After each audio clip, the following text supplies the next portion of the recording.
ರಾಜ್ಯದಲ್ಲಿ ಮೊದಲ ಹಂತದ ಎಸ್ಐಆರ್ ಪ್ರಕ್ರಿಯೆ ಅಂತ್ಯಗೊಂಡಿದೆ. ಆಗಸ್ಟ್ 17ಕ್ಕೆ ಅಂತ್ಯಗೊಂಡಂತಹ ಮೊದಲ ಹಂತದ ಪ್ರಕ್ರಿಯೆ ಇತ್ತ ಮತದಾರರ ಪಟ್ಟಿಯಿಂದ 1.8 ಕೋಟಿ ಜನ ಔಟ್ ಆಗಿದ್ದಾರೆ. ರಾಜ್ಯದಲ್ಲಿ ಮೊದಲ ಹಂತದ ಎಸ್ಐಆರ್ ಪ್ರಕ್ರಿಯೆ ಅಂತ್ಯಗೊಂಡಿದೆ. ಆಗಸ್ಟ್ 17ಕ್ಕೆ ಅಂತ್ಯಗೊಂಡಂತಹ ಮೊದಲ ಹಂತದ ಪ್ರಕ್ರಿಯೆ. ಈ ಪ್ರಕ್ರಿಯೆಯಲ್ಲಿ ಮತದಾರರ ಪಟ್ಟಿಯಿಂದ 1.8 ಕೋಟಿ ಜನ ಔಟ್ ಆಗಿದ್ದಾರೆ. ಬೆಂಗಳೂರು ವ್ಯಾಪ್ತಿಯಲ್ಲಿ 47 ಲಕ್ಷ ಜನರಿಗೆ ಕೋಕ್ ಕೊಡಲಾಗಿದೆ. ಬೆಂಗಳೂರಿನಲ್ಲಿ 32 ಲಕ್ಷದ ಜನರಿಗೆ ಸದ್ಯ ಎಸ್ಐಆರ್ ಪ್ರಕ್ರಿಯೆಯಲ್ಲಿ ಬಹಳಷ್ಟು ಗೊಂದಲಗಳಿರ್ತಾ ಇತ್ತು. ಮತದಾರರ ಒಂದು ಪಟ್ಟಿಯಲ್ಲಿ ಏರುಪೇರಾಗ್ತಾ ಇತ್ತು.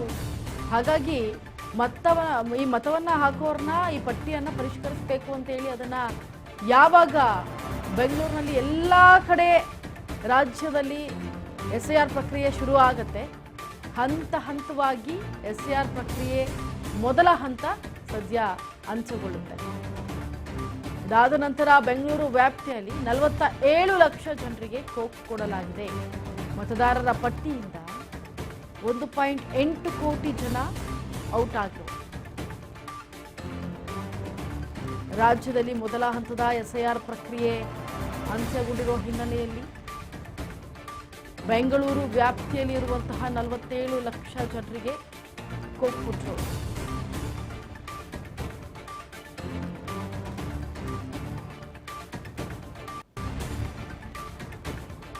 ಇನ್ನು 32,86,753 ಮಂದಿ ಬೆಂಗಳೂರಿನಲ್ಲಿ ಸ್ಥಿರವಾಗಿ ಇರುವಂತಹ ಮಂದಿ, ಅಂದ್ರೆ ಶಾಶ್ವತವಾಗಿ ಅಲ್ಲೇ ಇರುವಂಥವ್ರು, ಯಾವುದೇ ರೀತಿ ಸ್ಥಳಾಂತರ ಆಗದೆ ಇರುವಂಥವ್ರು. ಬೆಂಗಳೂರು ವ್ಯಾಪ್ತಿಯಲ್ಲಿ 47 ಲಕ್ಷ ಜನರಿಗೆ ಮಾತ್ರ ಔಟ್ ಮಾಡಲಾಗಿದೆ.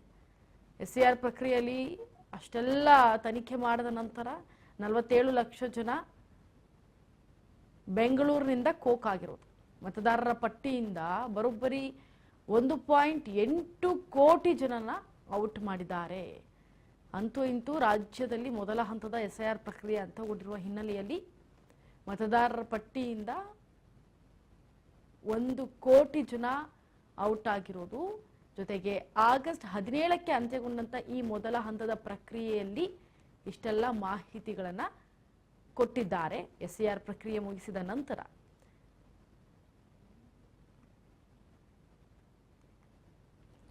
ಸದ್ಯ ಎಸ್ಐಆರ್ ಪ್ರಕ್ರಿಯೆಯಲ್ಲಿ ಬಹಳಷ್ಟು ಜನಕ್ಕೆ ಗೊಂದಲಗಳಿತ್ತು.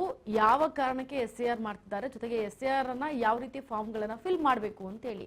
ಹಾಗಾಗಿ ಮನೆ ಮನೆಗೆ ತೆರಳಿ ಎಸ್ಐಆರ್ ಫಾರ್ಮ್ಗಳನ್ನ ಫಿಲ್ ಮಾಡಬೇಕು ಅಂತ ಹೇಳ್ಬಿಟ್ಟು ಮುಂದಕ್ಕೆ ಅದನ್ನೆಲ್ಲವನ್ನು ಕೂಡ ಫಿಲ್ ಮಾಡಿದ್ರು. ಅದರಲ್ಲಿ ಫಿಲ್ಟರ್ ಮಾಡಿ ರಾಜ್ಯದಲ್ಲಿ 1 ಕೋಟಿ ಮತದಾರರ ಪಟ್ಟಿಯಲ್ಲಿ ಆಗಸ್ಟ್ 24ರಂದು ಅಂತಿಮ ಕರಡು ಪಟ್ಟಿಯನ್ನ ಪ್ರಕಟ ಮಾಡಲಾಗಿದೆ. ಆಗಸ್ಟ್ 24ರಿಂದ ಸೆಪ್ಟೆಂಬರ್ 23ರವರೆಗೂ ಕೂಡ ರಾಜ್ಯದಲ್ಲಿ 1.8 ಕೋಟಿ ಮತದಾರರು ಔಟ್ ಆಗಿರೋ ಹಿನ್ನೆಲೆಯಲ್ಲಿ ಆಗಸ್ಟ್ 24ರಂದು ಅಂತಿಮ ಕರಡು ಪಟ್ಟಿಯನ್ನ ಪ್ರಕಟ ಮಾಡೋದಕ್ಕೆ, ಜೊತೆಗೆ ಆಗಸ್ಟ್ 24ರಿಂದ ಸೆಪ್ಟೆಂಬರ್ 23ರವರೆಗೂ ಕೂಡ ಆಕ್ಷೇಪಣೆ ಮತದಾನ ಅಂದ್ರೆ ಮತದಾರರಿರ್ತಾರೆ.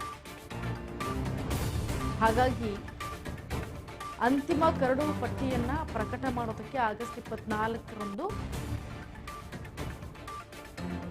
ಪ್ರಕಟವನ್ನ ಮಾಡ್ತಾರೆ. ಅದಾದ ನಂತರ ಆಗಸ್ಟ್ 24ರಿಂದ ಆಗಸ್ಟ್ 22ರವರೆಗೂ ಕೂಡ ಟೈಮ್ ಇರುತ್ತೆ. ಸದ್ಯ ರಾಜ್ಯದಲ್ಲಿ 1 ಕೋಟಿ ಜನರ ಹೆಸರನ್ನ ಔಟ್ ಮಾಡಿರೋದು, ಅಂದ್ರೆ ಬಹಳಷ್ಟು ತೂಗಿ ತನಿಖೆಯನ್ನ ಮಾಡಿ ಆ ಹೆಸರುಗಳನ್ನೆಲ್ಲವೂ ಕೂಡ ಬರೆದು ಯಾರು ಇಲ್ಲ, ಯಾರಿದ್ದಾರೆ, ಯಾವ ಊರು ಎಲ್ಲವನ್ನೂ ಕೂಡ ಉಲ್ಲೇಖಿಸಿದ ನಂತರವೇ ಇಷ್ಟೆಲ್ಲ ಫಿಲ್ಟರ್ ಆಗಿ 1 ಕೋಟಿ ಜನರು ಎಸ್ಐಆರ್ ಪ್ರಕ್ರಿಯೆಯಲ್ಲಿ ಒಂಥರ ವಿಫಲರಾಗಿದ್ದಾರೆ ಅಂದರೆ ತಪ್ಪಾಗಲಾರದು. ಮತದಾನವನ್ನ ಮಾಡೋದಕ್ಕೆ ಮತದಾರರ ಪಟ್ಟಿಯಲ್ಲಿ 1 ಕೋಟಿ ಲಕ್ಷ ಜನ ಔಟ್ ಆಗಿರೋದು. ಬೆಂಗಳೂರಿನಲ್ಲೇ 43 ಲಕ್ಷ ಜನ ಔಟ್ ಆಗಿದ್ದಾರೆ ಅಂದರೆ ಲೆಕ್ಕ ಹಾಕಿ ಎಲ್ಲವನ್ನೂ ಸೇರಿಸಿದ್ರೆ 1 ಕೋಟಿ ಜನ ಆಗ್ತಾರೆ. 1 ಕೋಟಿ ಜನರ ಹೆಸರು ಈಗ ಔಟ್ ಆಗಿರೋದು ಮತದಾನದ ಪಟ್ಟಿಯಿಂದ. ಮತದಾರರ ಹೆಸರು ಹಾಗೆ ಮತದಾನವನ್ನು ಚಲಾಯಿಸುವಂತಹ ಮತದಾರರ ಹಕ್ಕಿಂದ ದೂರ ಆಗಿದ್ದಾರೆ. 1.8 ಕೋಟಿ ಮತದಾರರು ಔಟ್ ಆಗಿರೋದು.